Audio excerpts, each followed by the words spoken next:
Hey guys, Geoffrey here. In this video, I'm going to show you the 5 key mindset shifts you need to make to become a better communicator in your relationship.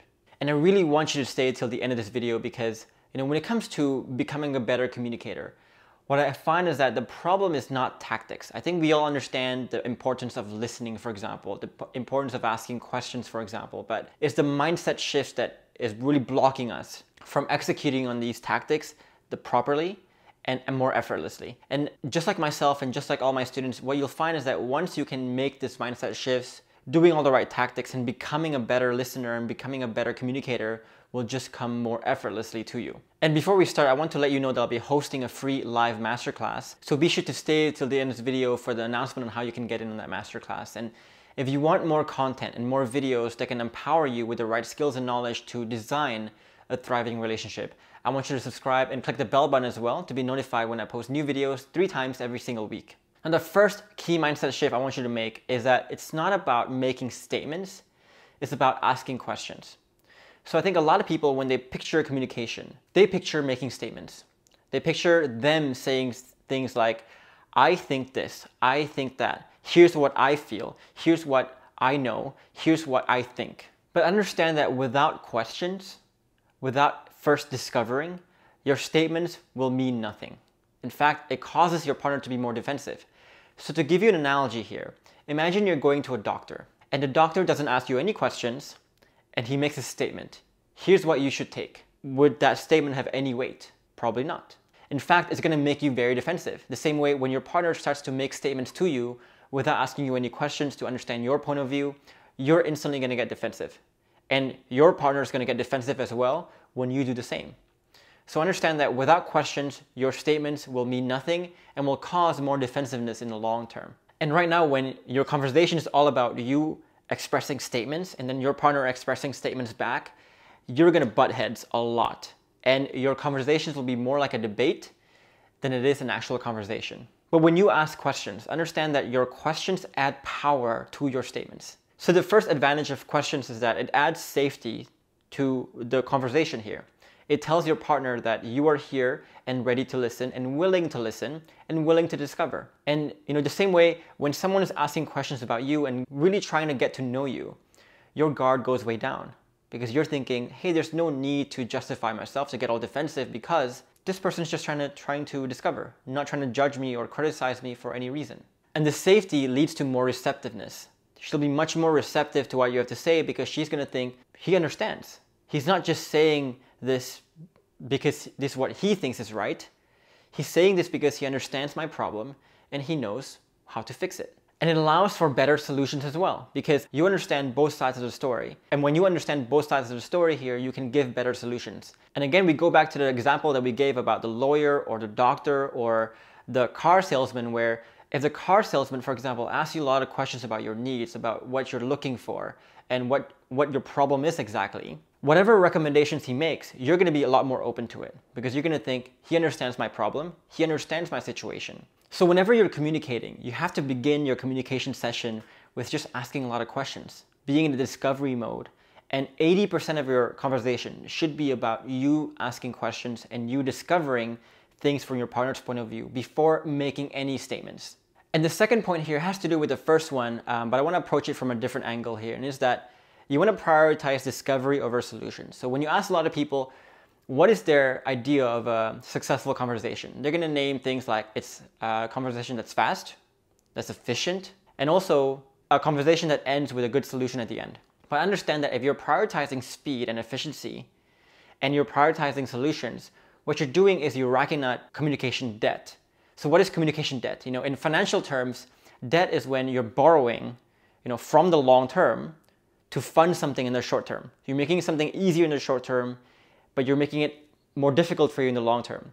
And that's exactly what you're doing here. Because what happens when you try to prioritize efficiency here is that you're telling your partner, you don't have the patience for long conversations, for difficult conversations. So if there's something in her mind that's really difficult to express, that's really complex to express, you're discouraging her from expressing things with you. Better to keep it to yourself because if it becomes very complex and the conversation becomes very long, you're going to get impatient. And sometimes also what happens is because you haven't discovered, if you're getting to solutions too quickly, You are sometimes giving solutions that may not be relevant or may not be what she agrees with, but yet you're hell-bent on imposing it and wanting her to act on your solutions because you think solutions is the key to success in a conversation. And if you think about this, this is exactly like racking up debt. You are trying to make things easy for you in the short term by making this conversation very fast and efficient and solution-oriented. But what you're doing in the long term is destroying safety and creating lives of omission and commission like we talked about in the previous video, and making communication more difficult for you in the long term, because as she represses more things are going to get a lot more complex and a lot more difficult to address in the future. So what good couples do instead is they prioritize discovery first over solutions. And so what they do is they start the conversation by simply asking a lot of questions. What do you think about this? What is your perspective on this? Before even coming up to any solutions or any suggestions on what the solutions might be. And this puts you in a much better cycle because, while it might take longer in the short term, what happens is you're showing your partner that, hey, you're here to discover, you're here to listen, you have the patience to sit through my complicated, messy mind and come to a win-win solution together. And when you prioritize discovery first, you can also make sure that whatever solutions you recommend, you suggest, are good solutions that you both agree on, because you understand the problems from both perspectives. So a good rule of thumb here is that you never want to go into solutions or suggesting any solutions until you can say in your mind, I understand where you're coming from, and if I was you, I would have done the exact and same thing. So you want to keep discovering until you can say that. And if you cannot say that right now, then you haven't gotten to the core understanding of what she's actually trying to tell you. You need to dig deeper, ask more questions until you reach that point. And what's often funny when you do this, when you prioritize discovery first over solutions, you'll find that the solutions just come a lot more naturally. You don't have to impose anything or force a solution to your partner, but both of you can come to a win-win solution much more easily. And this is actually how the best salespeople and the best negotiators do things. The best negotiators, the best salespeople do not come to a win-win by simply stating their solutions. They discover things from both parties first. And when they discover enough things, they realize that the win-win solution is so obvious for both parties. Now, the third point here explains why a lot of you may struggle with number two, may struggle with discovering more and asking more questions, and why you cannot help perhaps to judge or to get into your solutions right away. And the mindset shift I want you to make here is that there is no right or wrong, no black and white, just a set of pros and cons. And this is very, very crucial. So as humans, we are just wired to think that A is good or B is bad, or B is good and A is bad. Think about politics, for example. Think about, all the social issues that you have in this world. It's always containing two people taking very extreme sides, black or white. And the same thing happens in a relationship. You might think A is correct and your partner may think that B is correct. And you both have a very black and white view on that topic. And when you have this polarizing viewpoint that is very extreme like this, it's going to cause you to butt heads, and a win-win conversation and a win-win communication becomes impossible. And you no longer are interested in discovering more about your partner's point of view because you're convinced already that your point of view is correct. So here's the reality. Both you and your partner each have good reasons to believe what you believe in. You're convinced right now that your beliefs are correct, and you have many, many good reasons to think why you're correct.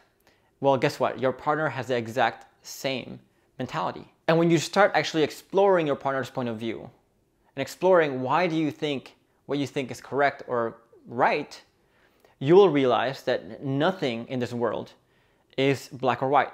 Everything is just a set of pros and cons. And the only reason why you're feeling impatient, the only reason why you're butting heads right now, is that you're not discovering your partner's set of pros and cons and acknowledging in your head that your partner may have a completely different set of pros and cons than you do. But once you discover it, you might realize that your set of pros and cons wasn't actually correct, that you failed to discover or consider many aspects that your partner was considering. And understand that this is a mental habit that you can develop over time. So, one thing you could try, for example, the next time you watch a movie, if you think a movie is good, think about why it's bad. Try to find out why that movie is bad. If you think a movie is bad, think about why it's good. And you can do the same thing with social issues. Like if you stand very extremely to one side of a social issue, try to consider the other side, right? And vice versa. You can do this with politics as well. Or you can do this with simply your likes or dislikes. If you like certain foods, if you like to do certain activities, think about why those activities are bad. And if you don't like certain activities, think about why they're good. Consider why they're good. And what happens here is that you're training your brain to be a lot more inquisitive, to be a lot more curious of the other side. And not only understanding that your side is correct, but considering the fact that there are other perspectives that you may have failed to consider. And when you can build this mental habit, you can be a lot more curious. And you can do number 2 here a lot easier, because now discovery becomes a part of second nature to you, to understand your partner's perspective until you can say, now that I understand your set of pros and cons, I would have done or acted the same way as you did. I get it. And the other mindset shift that can help you implement number 2 a lot better is always think that it's an environment problem, not a people problem. So here you have to notice how much you actually try to blame people whenever you have a communication with them. So whenever, let's say you find your partner stonewalling you and they're not really being a great communicator, the first thought that comes to your head is, my partner is such a bad communicator. My partner can't communicate. What an emotionally unavailable person, whatever it is. You blame people for having differing ideas. For example, if you find that your partner has an idea that's completely illogical, you think, you're such an illogical person, and you start to get impatient with that. Or if your partner makes a bad decision, let's say, you instantly blame that character. But I want you to understand that blaming character never leads to anything good. It causes people to be very, very defensive, for one. Once you blame the character, the guards go way up, and there's nothing you can say or do to easily get that guard down again. And when they get defensive, what happens is you tend to push harder on the blame. It's like, how can you not see how illogical you are? How can you not see how much of a bad communicator you are? You are a bad communicator. You start to stress your blame even more. And this causes even more defensiveness and puts you in a really bad cycle here. What I've noticed is that couples who are successful, they blame environments, not the people. So if someone makes a bad decision, they ask, what caused you to make that decision? What were the factors involved that caused you to make the decision? They try to identify the environmental problem, the situational problem that is causing those decisions rather than the person itself. And what happens when you do this is that you will start to become one team. You will really start to become like teammates where you're trying to find a win-win solution together and not just blaming each other all the time. And the other thing too is that, it's easier to fix situations than people. If you can point the problem to some external force like a situation or a circumstance, you can detach yourself from it. This conversation no longer becomes personal, and when it no longer becomes personal, it's easier to just come to a solution. It's almost like that phenomenon where it's really hard for you to come to a good solution when you're experiencing the problem. But when you're simply coaching someone on the problem and it's someone else's problem, you suddenly have all these good solutions and you can think objectively about solutions during that time. When you externalize a problem like this by blaming circumstance, you're giving yourself the same advantage as well. The other thing that happens when you blame environments is that people become less defensive, and each of you become more curious about the discovery of solutions, because again, you're externalizing the problem. This is no longer a personal problem, and it's easier to discuss non-personal problems. So there's so many benefits to simply blaming environments, not people. So I want you to adopt this mindset and really start to understand what it means to actually blame environments and never blame people. And you'll find that your communication will take on a completely different culture, completely different character once you can do this. And the last one here is also very, very important, is that suggest, don't impose. So most couples, when they're trying to come to the point where they get to the solutions, they get to how do we fix this problem, they straight away try to impose. So they might say something like, here's what we should do. Let's do this. Well, that's great. There's a better way and more finessed way of you trying to bring up your solution. So the way I like to do it is in 2 parts. So number 1, you want to ask for permission to state your viewpoint. So you might say, hey honey, would you like to know things from my perspective? And let your partner decide to say yes or no to that. To say, yes, I want to hear from you, or no, I don't really want to hear from you right now. If your partner says no, that means that you haven't discovered enough. You need to go back to discovery mode and really understand, what is she really trying to tell me? Because if she says no during that point, she's trying to tell you, dude, you haven't listened to me fully yet. You don't really understand what I'm trying to say. Just take a moment. But if she says yes, then go ahead with your suggestions. But when you state your suggestions, don't just impose again. Say it in this way. Here's what I think. I think X, Y, Z, and then end it with, what do you think? And when you end it with what do you think, you're implying that you're trying to make this into a dialogue rather than imposition. So notice how the questions here are really important, that you are expressing your solutions as suggestions, as a dialogue, as an invitation for her to take it or leave it, rather than an imposition. Here's my solution, take it. And what you find when you structure your solutions like this is that people will be a lot more receptive to it. People will be a lot more open to it. And even if your partner disagrees, you are structuring your suggestion in a way that allows for more dialogue, to go back and say, oh, you don't agree with my thinking. Can you tell me more about that? And you can ask more questions. And then once you ask more questions, you discover more things, you can go back to the solution again. So again, remember, suggest, don't impose. Now, if you want a free resource that can help you outline the 5-step blueprint of how you can deal with conversations in a better way that actually creates more safety, creates more openness, and creates deeper connection, then you want to download my free guide in the description box below this video.